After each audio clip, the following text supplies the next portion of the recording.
Hello दोस्तों, स्वागत है आप सभी का हमारे यूट्यूब चैनल हानिया इलेक्ट्रॉनिक्स में। दोस्तों अभी जो है फ्रिज का कोर्स चल रहा है, फ्रिज रिपेयरिंग का। और जो व्यूअर्स नए हैं हमारे चैनल पर, चैनल को सब्सक्राइब कर लीजिए।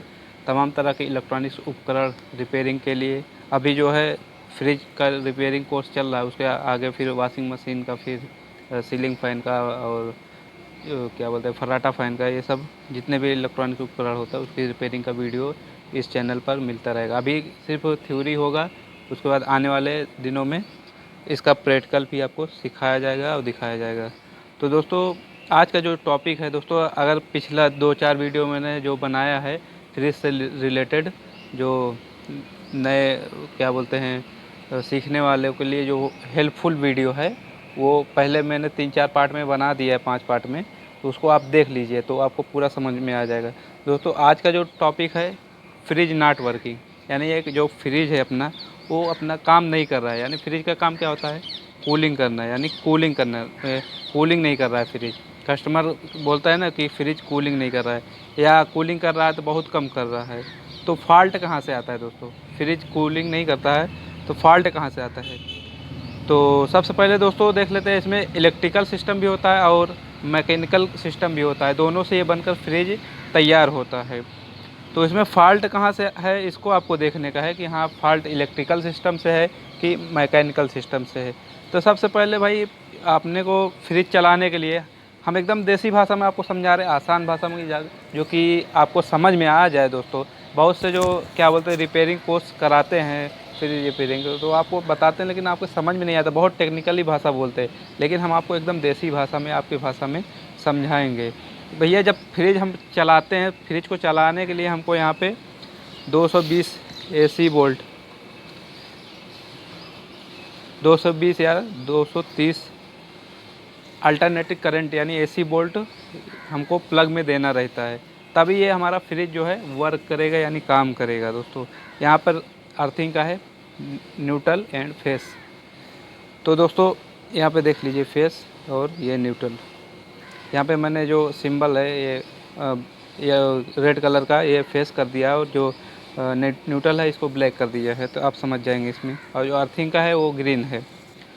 तो दोस्तों जब सबसे पहले देखेंगे, आप किसी कस्टमर के घर गए, आप खुद कस्टमर हो, एक आपका फ्रिज चल नहीं रहा है, तो सबसे पहले देखिए कि आप पहले दरवाज़ा खोलिए, फ्रिज का डोर खोलिए, और उसमें देखिए कि आपका बल्ब जल रहा है कि नहीं जल रहा है।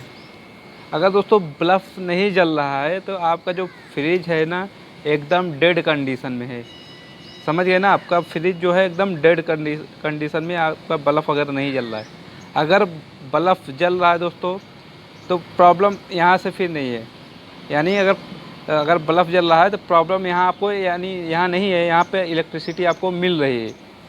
क्योंकि यहाँ इलेक्ट्रिसिटी नहीं मिलेगी तो यहाँ बल्ब नहीं जलेगा। बल्ब भी जलने के लिए 220 एसी वोल्ट चाहिए होता है। तो यहाँ तक तो आपका ठीक है। उसके बाद दोस्तों हम अभी इलेक्ट्रिकल सिस्टम समझा रहे हैं, यानी जो फ्रिज एकदम से डेड होता है, यानी फ्रिज एकदम से काम नहीं करता है, उसको हम समझा रहे हैं। तो वहाँ से देख लीजिए आप, अगर आपका बल्ब जल रहा है यानी फ्रिज का जो वर्क है वो कर रहा है, लेकिन आपका फिर कंप्रेसर नहीं चल रहा होगा। पीछे आप देखेंगे नीचे की तरफ तो एक मोटर सा काला काला मोटर रहता है, वो आप देखिए कि वो उसके ऊपर हाथ रखिए तो वो थोड़ा घिन घिन घिन करके आवाज़ कर रहा होगा। अगर वो नहीं जल रहा है, अगर वो चल नहीं रहा है दोस्तों, तो आपका प्रॉब्लम जो है इलेक्ट्रिकल सिस्टम से है, यानी इतने में प्रॉब्लम है। थर्मोस्टेट ख़राब हो सकता है, ओवरलोड प्रोटेक्शन ख़राब हो सकता है प्रोटेक्टर, और ये रिले भी ख़राब हो सकता है। आप देख सकते हैं ये रिले भी ख़राब हो सकता है, क्योंकि कंप्रेसर को चलाने के लिए ओएलपी, रिले और थर्मोस्टेट की ज़रूरत पड़ती है दोस्तों। तो अगर कंप्रेसर चलेगा नहीं तो फ्रिज वर्क नहीं करेगा। तो आप समझ गए होंगे। अब थर्मोस्टेट को कैसे चेक करते हैं? तो थर्मोस्टेट को चेक करने के लिए आप सीरीज बल्ब का यूज कर सकते हैं, या जो अपना डिजिटल मीटर है उसको, या एक कंटिन्यूटी टेस्टर आता है ऐसे, वो सस्ता मिलता है 30-35 रुपये का, ऐसे मार्केट के हिसाब से आपको मिल जाएगा। उसमें 2 पॉइंट रहते हैं, दोनों को आप इसमें टच करेंगे, एक पॉइंट इसमें और एक पॉइंट इसमें। अगर टच करने पे नॉर्मल स्थिति में, यानी जो ये फ्रिज में लगा है कूलिंग नहीं कर रहा है, तो वो जलना चाहिए। अगर आपका फ्रिज चल नहीं रहा है तो क्या बोलते हैं इसमें और इस पे अगर आप कंटिन्यूटी या कोई भी सीरीज लैंप से अगर चेक करेंगे, दोनों पॉइंट रखेंगे, तो कोई भी आपका जो सीरीज लैंप है या टेस्टर सीरीज टेस्टर है वो जलना चाहिए। अगर नहीं जल रहा है तो ये आपका थर्मोस्टेट ख़राब है दोस्तों।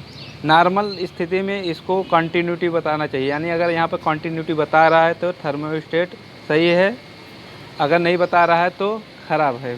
तो सबसे पहले आपको थर्मोस्टेट चेक करने का है, ठीक है, क्योंकि यहीं से लाइन सीरीज में जुड़ के न्यूट्रल आ रहा है और फेस हमको यहाँ पे मिल रहा है रिले पे। अगर ये आपका ख़राब है तो इसको आप चेंज कर दीजिए, आपका जो है फ्रिज सही हो जाएगा। अगर ये आपका सही है तो आप आ जाइए OLP पे, क्योंकि यहाँ से जो करंट है इसको पास करेगा इधर से, तो इधर OLP में आ रहा है, ओवरलोड प्रोटेक्टर में आ रहा है। ये रिले और OLP दोनों हैं जो कंप्रेसर के चिपके रहते हैं, यानी लगे रहते हैं ये तीनों पॉइंट पे। इसके लिए मैंने यहाँ पे अलग अलग बनाया कि आपको समझ में आ जाए, नहीं तो ये क्या बोलते हैं साइड में चिपके रहते हैं। तो आप जो है रिले और ओवरलोड, इसको ओवरलोड भी बोलते हैं, तो इसको निकाल लीजिए। उसके बाद ओवरलोड में 2 पॉइंट होते हैं, तो एक इस पे और एक इस पे, दोनों पे आप सीरीज लैंप से चेक करिए। अगर सीरीज लैंप ग्लो कर रहा है यानी जल रहा है तो ये भी सही है। अगर सीरीज लैंप नहीं ग्लो कर रहा है यानी कंटिन्यूटी नहीं बता रहा है, अगर मीटर आप मल्टीमीटर से चेक कर रहे हैं कंटिन्यूटी नहीं बता रहा है तो फिर ये ख़राब है, ओवरलोड। जो कि इसको नॉर्मल स्थिति में इसको क्या बोलते हैं करंट को पास करने का काम होता है, यानी जब ये ओवर हीट होगा तभी ये कट करेगा, नहीं तो ये नॉर्मल स्थिति में इसको करंट को पास करता रहेगा। तो अगर ये करंट पास नहीं कर रहा है यानी आपका कंटिन्यूटी बल्ब और वो सीरीज लैंप और कंटिन्यूटी जो मीटर होता है, अगर आप कई सोर्स से इसको क्या बोलते हैं चेक कर सकते हैं। तो अगर आपका जो लैंप वाला सीरीज लैंप है तो वो जल नहीं रहा है, अगर जल रहा है तो सही है, नहीं जल रहा है तो ख़राब है। तो अगर ख़राब होगा तो यहाँ पे ये करंट पास नहीं करेगा और ये यहाँ पे कॉमन पॉइंट पर इसको करंट नहीं मिलेगा।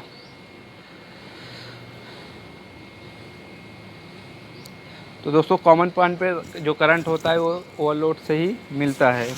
तो इतना ध्यान रखिए कि अगर ये आपका कंटिन्यूटी जैसे यहाँ पे चेक की कंटिन्यूटी सही अगर आ रहा है तो सही है, नहीं तो नहीं। ऐसे ही इसको भी चेक करना है, कंटिन्यूटी आ रहा है तो सही है, नहीं तो ख़राब है। तो इसको चेंज कर दीजिए, आपका जो है कंप्रेसर चलने लगेगा, और कंप्रेसर चलने लगेगा तो फ्रिज भी सही हो जाएगी, यानी कूलिंग करने लगेगी, फ्रिज वर्किंग करने लगेगी। ठीक है दोस्तों, आपने इतना समझ लिया। अब आती है रिले की बारी। तो जो फेस का यानी दूसरा कोई भी, इसमें दोनों आपस में न्यूट्रल फेस चेंज भी हो सकते हैं, लेकिन ये जो सही तरीका है ये मैंने आपको बताया है। इसमें न्यूट्रल फेस आप चेंज कर देंगे तब भी फ्रिज वर्क करेगी, ठीक है। तो अब आई फेस की बारी। यहाँ से फेस आया, यहाँ तो आपका बल्ब जल रहा है, डोर आपने खोला बल्ब जल रहा है, ठीक है। ये थर्मोस्टेट चेक किया, ओवरलोड चेक किया, ये भी सही है। तो आपको अब आप क्या इलेक्ट्रिकल सिस्टम में आपको क्या चेक करना है, तो आप फेस का वो जो वायर है उसको उठाइए। यहाँ पे देखिए ये रिले पे आया होगा, पहले आप चेक कर लीजिए यहाँ तक। एक रिले पे चेक पॉइंट रखिए और एक जो है कंप्रेसर के कॉमन पॉइंट पे रखिए। उसके बाद 220 AC वोल्ट पे, या तो जो है सीरीज लैंप होता है, सीरीज लैंप से नहीं उसको डायरेक्ट बल्ब लगा के चेक कर सकते हैं अगर आपके पास मल्टीमीटर नहीं है तो, नहीं तो आप रिस्क मत लीजिए। मल्टीमीटर से 220 वोल्टेज पे आपको सेट करना होगा, उसमें 600 वोल्टेज 700 वोल्टेज पे वो लिखा रहता है, तो उस पर सेट करना होगा आपको। तो यहाँ पे एक इस पे रिले के पॉइंट पे, एक इस पे कॉमन के पॉइंट पे, दोनों पे आप जब प्रोप लगाएंगे उसमें मल्टीमीटर का, तो दोनों पे जो है करंट बताना चाहिए आपका 220 से 200 से लेकर 220 30 ऐसे ही बताना चाहिए, तभी ये वर्क करेगा दोस्तों। अगर ये यहाँ पर करंट बता रहा है तो ठीक है, यानी फिर ये आपका वायर, ये ओवरलोड और ये थर्मोस्टेट बिल्कुल सही है। फिर आती है रिले की बारी। तो रिले में दोस्तों एक तरफ एक पॉइंट होता है, रिले में एक ही पॉइंट होता है, और जो 2 पॉइंट होता है 3 पॉइंट होता है उसके लिए अलग, क्योंकि देखो जब ये कॉमन रनिंग स्टार्टिंग कंप्रेसर में आपस में चेंज रहते हैं, यानी रनिंग उस साइड चला गया, स्टार्टिंग उस साइड, कॉमन नीचे आ गया, तो उसके लिए रिले क्या है, एक ही रिले को यूज कर सकते हैं पलट के। तो इसमें कोई कोई रिले में 2 पॉइंट, कोई कोई रिले में 3 पॉइंट, जिसमें कैपेसिटर लगाया जाता है उसमें 3 पॉइंट बने रहते हैं हमेशा। तो जो नॉर्मल रिले होता है उसमें 1 पॉइंट होते हैं, और दो जो है इसमें छेद होते हैं, यानी इधर से 2 पॉइंट आउटपुट में 2 होते हैं और इनपुट में 1 पॉइंट होते हैं। यानी ये फेस करंट को लेता है, उसके बाद एक तो यहाँ से कंटिन्यूअस करके रनिंग पे कर देगा, यही जो है करंट को ये कंटिन्यू करके रनिंग पे देगा। और उसके बाद दोस्तों इसी करंट को ये 2-4 सेकंड के लिए, जब तक यानी कंप्रेसर जितना स्टार्ट होने में 3 सेकंड पकड़ लीजिए आप, इसको एक झटका देगा, यानी ये इस पॉइंट को एक झटका देगा। ये पॉइंट जाकर स्टार्टिंग में मिलता है, तो स्टार्टिंग को 3 सेकंड के लिए 4 सेकंड के लिए करंट चाहिए, उसके बाद नहीं, उसके बाद कट कर देता है यहाँ रिले का बस इतना ही काम होता है। 3 सेकंड के लिए 2 सेकंड के लिए क्या बोलते हैं इसको करंट देता है बस। उसके बाद ये रनिंग से ही चलता रहता है, एक कॉमन एक रनिंग दोनों पे ही, यानी इसमें न्यूट्रल आ गया, इसमें क्या बोलते हैं फेस आ गया, बस इसी पे चलता रहेगा। थोड़ी देर के लिए इसको स्टार्टिंग पे करंट देना रहता है, जो कि रिले यही काम करता है बस, और रिले का कोई काम नहीं। इसको डायरेक्ट भी लगा देंगे तो चलेगा। और दोस्तों आज हम बता देते हैं कि नहीं, अगले वीडियो में आपको डिटेल से बताएंगे कि हाँ कंप्रेसर को कैसे डायरेक्ट स्टार्ट करें। तो अगर आपको, चलो आज ही बता देते हैं कि कंप्रेसर को आपको समझ में आ जाए। थोड़ा लंबी वीडियो बन जाएगी, इसके लिए माफ़ी चाहता हूँ। तो कंप्रेसर को आगे वीडियो में बता देंगे, लेकिन हम थोड़ा सा एक्सप्लेन कर देते हैं कि कंप्रेसर को डायरेक्ट कैसे स्टार्ट करते हैं। तो इसमें कंप्रेसर में 3 पॉइंट होते हैं, कॉमन, रनिंग, स्टार्टिंग। तो दोस्तों एक पे न्यूट्रल आया, ठीक है, कोई में चाहे इस पे दे दो चाहे इस पे दे दो, 3 पॉइंट होते हैं। तो कॉमन पे एक आपको वायर देना है, करंट देना है, और एक रनिंग पे देना है, और स्टार्टिंग को खाली रखने का है, ठीक है। जब आपको क्या बोलते हैं डायरेक्ट स्टार्ट करना हो, जो प्लग का 2 वायर होता है क्या बोलते हैं फेस और न्यूट्रल, तो एक पे फेस देना है, एक पे न्यूट्रल देना है, ठीक है। आपका सिर्फ कंप्रेसर है। उसके बाद दोस्तों जो पेचकस से आप यूज करते होंगे, स्क्रू ड्राइवर भी बोलते हैं उसको, तो उससे या तो टेस्टर से इसको थोड़ी देर के लिए 2 सेकंड के लिए इसको शॉर्ट करना है, ठीक है, शॉर्ट करके छोड़ देना है, जो कि काम ये रिले काम करता है ऑटोमेटिक शॉर्ट करने के लिए। क्योंकि दोस्तों जो फ्रिज है उसमें कोई बार बार शॉर्ट करने जाएगा नहीं, इसीलिए ये रिले लगाया जाता है, और कोई काम नहीं है इसका। ये पॉइंट को शॉर्ट कर देता है थोड़ी देर के लिए बस। तो अगर आपको क्या बोलते हैं डायरेक्ट कभी कंप्रेसर चेक करने का है कि हाँ रिले सही है कि नहीं सही है या ख़राब है, तो अगर आप कंप्रेसर को डायरेक्ट स्टार्ट करते हैं, कंप्रेसर डायरेक्ट स्टार्ट हो जाता है, तो आपको रिले को चेंज कर देना है बस, फ्रिज आपकी सही हो जाएगी, ठीक है। तो एक क्या बोलते हैं कॉमन पे देना है, एक रनिंग पे देना है, और ये रनिंग से यहाँ पे ये स्क्रू ड्राइवर को यहाँ से टच करके इसमें टच करा देना है। और इसके लिए एक सेपरेट वीडियो, एक अलग से वीडियो हम बनाएंगे डायरेक्ट कंप्रेसर को कैसे स्टार्ट किया जाता है, और उसके लिए हमको क्या इक्विपमेंट की ज़रूरत पड़ेगी, हम कैसे एक सीरीज वो बना देंगे, ऐसा चीज़ बनाएंगे कि हाँ मतलब आप जैसे वर्क कर रहे हैं, काम कर रहे हैं फील्ड में, तो उसके लिए आपको पेचकस से कोई वो नहीं है, तो मतलब आपको इक्विपमेंट ऐसे बना के देंगे कि इसको आपको यहाँ पेचकस उसका छुआने की ज़रूरत नहीं है। यहाँ पे 3 पॉइंट लगा देंगे आप, तो उससे क्या बोलते हैं जो अपना डोर वो आता है ना, डोर बेल आता है, तो उसका जो स्विच होता है वो भी वही काम करता है, यानी टच करके छोड़ देता है, तो उसको आप उसमें लगा देंगे तो भी वही काम ये करेगा। यानी कि ये एक तो आपको यहाँ पे कॉमन पे देना ही देना है, ठीक है। फिर 1 पॉइंट इस पे दिए, और इसी से एक क्या बोलते हैं जोड़ के क्या बोलते हैं डोरबेल पे दे दिए, डोरबेल स्विच पे दे दिए, उसके बाद यहाँ पे स्टार्टिंग पे दे दिए। यानी आप डोरबेल स्विच दबाएंगे तो स्टार्टिंग पे 2 सेकंड के लिए करंट पहुँचेगा, तो कंप्रेसर स्टार्ट हो जाएगा। तो दोस्तों वो बना के रखे रहते हैं मैकेनिक लोग, तो उसको आपकी ज़रूरत नहीं है। अगर आप घर पे कर रहे हैं तो आप यहाँ डोर बेल कहाँ ढूंढने जाएंगे, तो उसके लिए आपको सीधा सिंपल से जो है एक पेचकस लेना है इस पे, और इस पे दोनों पॉइंट पे टच कर देना है 2 सेकंड के लिए, बस सब कंप्रेसर स्टार्ट हो जाएगा दोस्तों।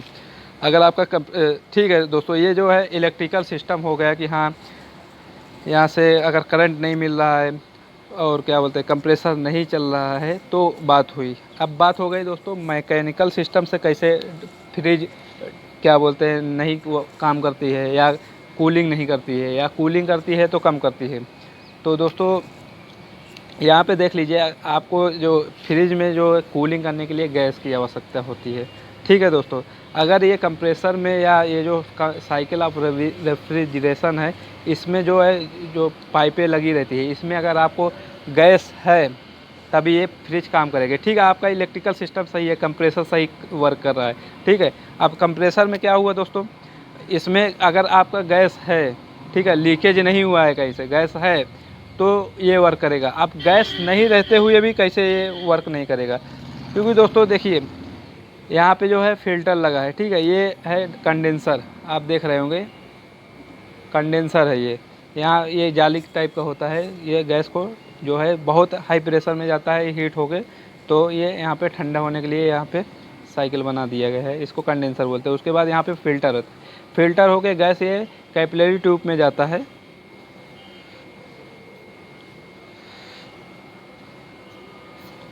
कैपिलरी ट्यूब में जाता है दोस्तों। कैपिलरी ट्यूब बहुत बारीक छेद होता है उसमें, तो उसके अंदर कोई कण या कोई भी चीज़ ऐसा डस्ट क्या बोलते हैं वहाँ जमा हो जाता है, जिससे उसका जो छेद है फट जाता है, तो गैस पास नहीं हो पाती। उसी को हम चोक कहते हैं, यानी चोक, गैस चोक हो गई है। यानी ये कहीं भी हो सकता है, फ़िल्टर में हो सकता है या कैपिलरी में होता है। ज़्यादातर कैपिलरी में होता है, क्योंकि बहुत पतली पाइप होती है कैपिलरी, तो यहाँ फ़िल्टर से लेके यहाँ तक हो सकता है। कभी कभी जो है ऑयल चोक भी हो जाता है, यानी यहाँ पे ऑयल जमा हो जाता है, जो कि ऑयल टाइट हो जाता है, जमा हो जाता है, उसकी वजह से गैस पास नहीं होती, तो उसको चोक कहते हैं। या बहुत स्लो गैस पास होती है, तो जो हल्का कूलिंग होता है ना कभी कभी, तो इसी की वजह से होता है कि पूरी तरह से चोक नहीं रहती है, यानी पूरी तरीके से पाइप नहीं भटी रहती, इसलिए हल्का हल्का यहाँ पे कूलिंग रहता है ऑपरेटर में। ठीक है, अगर पूरी तरह से चोक हो जाएगी तो बिल्कुल पाइप यहाँ पे वो नहीं रहेगी। बाकी यहाँ पे हीटिंग देखिए, अगर क्या बोलते हैं आपका फ्रिज वर्क कर रहा है, तो यहाँ पे ये पाइप में हीटिंग रहेगी। यहाँ जो डिस्चार्ज से गैस फेंकती है तो यहाँ पे हीटिंग रहेगी। अगर यहाँ पे हीट कर रहा है, उसके बाद यहाँ पे चोक है थोड़ा थोड़ा, तो आप समझ जाएंगे कि हाँ यहाँ पे चोक है। तो उसके लिए आपको क्या करना पड़ेगा, गैस निकाल के फिर से इसको यहाँ पे फ्लश करना पड़ेगा। ये यहाँ से इसको निकाल के यहाँ कंडेंसर को फ्लश करना पड़ेगा। उसके बाद अगर कैपिलरी चोक है तो कैपिलरी यहाँ से फ़िल्टर चेंज करके कैपिलरी यहाँ तक इसको चेंज करना पड़ेगा। कैपिलरी चेंज कर देंगे, उसके बाद आपका प्रॉब्लम सॉल्व हो जाएगा। कभी कभी दोस्तों ऑयल से जमा रहता है, तो नॉर्मल से ये यहाँ पे आप फ्लश करेंगे। और फ़िल्टर तो हमेशा गैस जो चार्जिंग करते हैं हमेशा इसको बदला ही जाता है फ़िल्टर। कभी भी गैस चार्ज किए तो फ़िल्टर को आपको चेंज करना ही करना है, भले आप कैपिलरी चेंज करें या ना करें। फ़िल्टर चेंज कर दीजिए, उसके बाद यहाँ पे ज्वाइन करके उसके बाद एवापोरेटर को भी फ्लश करना है। तो एवापोरेटर को यहाँ से खुला करके यहाँ पे पूरा जोड़ देना है अपने फ़िल्टर को, कैपिलरी को। उसके बाद एवापोरेटर से यहाँ पे आएगा, तो यहाँ पे आपको उंगली की सहायता से इसको दबाना है थोड़ी देर के लिए, और जब तक आप दबाए रख सकते हैं दबा कर रखिए। उसके बाद एक बारगी इसको छोड़ना है, उसी को फ्लश कहते हैं दोस्तों। ऐसे यहाँ पे भी होता है, जो क्या बोलते हैं फ़िल्टर लगा रहता है वो कंडेंसर के मुहासे पे, ठीक है, तो उसको भी अलग करके वहाँ पे उंगली से दबाना पड़ता है। दबाने के बाद जब तक आपको बर्दाश्त कर सकते हैं बर्दाश्त करिए। उसके बाद एक बारगी छोड़ना है आपको, धीरे धीरे नहीं छोड़ना है। कंप्रेसर चला के आपको एक बारगी यहाँ पे उंगली को हटाने को, उसी को फ्लश कहते हैं, फ्लश करना कहते हैं दोस्तों। तो यहाँ पे इसको फ्लश करिए, उसके बाद फ़िल्टर चेंज करके इसको कैपिलरी लगा दीजिए, यहाँ पे फ्लश करिए। यहाँ पे अच्छे से फ्लश हो गया, अगर ऑयल सब निकल गया, यहाँ से निकलता है ऑयल निकलता है, अच्छे से फ्लश हो गया, उसके बाद यहाँ पे जोड़ करके उसको वैक्यूम करके फिर से गैस डाल दीजिए, आपका फ्रिज वर्किंग करने लगेगा। अगर आपका फ्रिज चोक है दोस्तों, उसमें एक कंडीशन ये भी आती है, फ्रिज जो है कम ठंडा करता है या नहीं ठंडा करता है, जिसमें कंप्रेसर तो चलता रहेगा लेकिन आपका फ्रिज ठंडा नहीं कर रहा होगा, और आपका जो है चोक भी नहीं है। तो इस ऐसा क्या कारण होता है? एक तो होता है कि हाँ गैस निकल जाती है तो फिर कंप्रेसर भी चलता रहेगा, तो चोक तो है नहीं, गैस ही नहीं है, तो कहाँ से तो ठंडा करेगा। दूसरा कारण क्या होगा कि कंप्रेसर में जो है ना पंपिंग होता है, ये जो हाई प्रेशर से गैस को फेंकता है यहाँ से डिस्चार्ज से, तो पंपिंग क्या है, लो हो जाती है। इसको बोलते हैं पंप डाउन, क्या बोलते हैं इसको, पंप डाउन हो जाता है इसका। तो इसको पंपिंग चेक करने के लिए प्रेशर गेज से हम पंपिंग चेक कर सकते हैं। यहाँ पे जो है गेज लगाएंगे, जो लाल वाला गेज होता है प्रेशर गेज उसको बोलते हैं, उसको लगाएंगे 300 से 500 के बीच जो है PSI होता है, PSI बोलते हैं उसको। तो उसके बीच 300 के ऊपर 500 के नीचे अगर रहेगा तो आपका जो है पंपिंग ठीक है। अगर 300 से नीचे आ जाता है तो ये कंप्रेसर ख़राब हो गया, तो इसकी जो पंपिंग है ये डाउन हो गई है। तो इसको ऐसे ही चेक किया जाता है। अगर इसको चेक कर लेंगे, अगर कंप्रेसर का पंपिंग डाउन है, तब भी ये क्या बोलते हैं फ्रिज आपका प्रॉपर कूलिंग नहीं करेगा। तो दोस्तों आप समझ गए होंगे। इसके लिए एक एक टॉपिक पे जो है सेपरेट वीडियो आएंगी। तो अभी के लिए जो है ना हमने एक्सप्लेन कर दिया है आपको। अगर जो भी कुछ समझ में नहीं आया हो, जिस भी टॉपिक पे आपको वीडियो चाहिए या कोई भी सवाल हो आपका, तो आप कमेंट सेक्शन में जाकर पूछ सकते हैं। तो अभी के लिए बस इतना ही। अपना ख्याल रखिए। जय हिंद।